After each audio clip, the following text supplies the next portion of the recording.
Bokel di yo kakel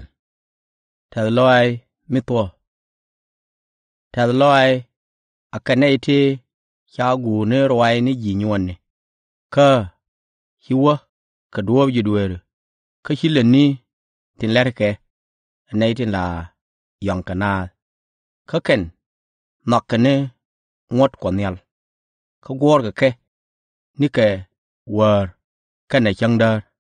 chargane jat me ya pis ga ka yer ka kuira deke ka gwaldien ka chijiske rol katin dial tiletken ke gowke ka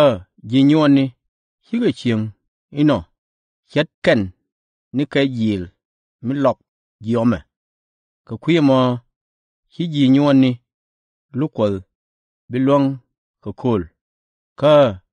hijidweri bipal kel ka jichungni la tit kwanyal jichungni ba jinyoni kulada